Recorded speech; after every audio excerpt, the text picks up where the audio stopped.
Praise the Lord, dear precious people of God. I am very excited to come before you with the living word of God. Today, God wants to speak to us very clearly from His word. So today, let us listen God's word. Today's word for all of us is from the book of Psalms 81 verse 16. Psalms 81 verse 16. With honey of the rocks should I have satisfied thee. Hallelujah. A well-known verse to many of us, which says God satisfies us with the honey from the rocks. What does this verse really mean? Does this mean God will bring us honey from the rock or from the hills and satisfy us? No, never not. This verse was written by Asaph, the greatest singer and the psalmist.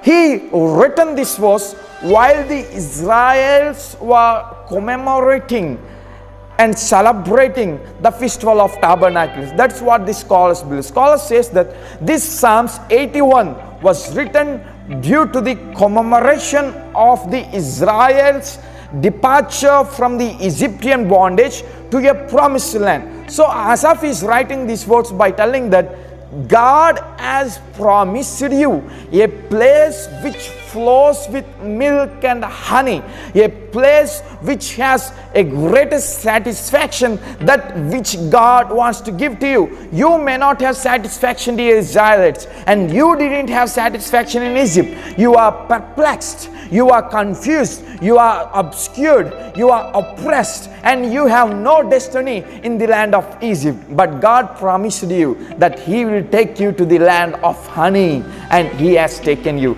So let us commemorate and praise it. That's what Asaph written this verse. And it is literally the same. We know the Palestine land is located in hilly areas, and there the honeycombs will be there, and greatest honey will flow from there as rivers. So it's a very wonderful thing to understand this thing. But here is the true manifestation of this verse. I say, Asaph, before even he understand the greatest revelation of Jesus Christ while he is writing this verse, he doesn't only mean, or he not only mean that it is about Palestine land, but it is about Jesus Christ. He has a greatest truth that what he wants to tell to us today.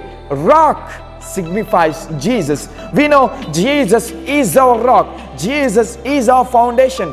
Jesus is our stone. So Jesus is the rock from whom the honey flows, which means that honey is the grace of God, the salvation of God, the word of God, the blessings of God, and the eternal life that which we can receive. So rock, that Jesus gives us the honey, which means eternal life, the word and the blessings and the hope that which we need. And that hope, word, salvation and eternal life gives us satisfaction.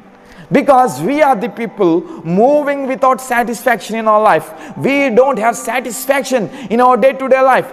We may be in a situation today where we don't know what is our destiny, where we don't know where we are going to, and where we are in depressed, oppressed and separate situation by having no satisfaction in our life, by having no peace and joy in our life. But Jesus says to you today, here I am the rock to you. Here I am a great cornerstone and foundation to you. If you come to me, if you take refuge in me, I will give you my honey, which means my grace, my peace, my joy, my salvation, which gives you the true satisfaction.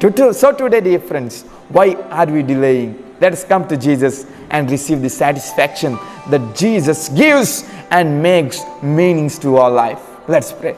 Father, we thank you for this beautiful word that you spoke to us today. Yes, Lord, we believe you are the true satisfaction in our life. Your Son has given us the true satisfaction from His word, from His grace, from the eternal life that He is giving to us, Lord.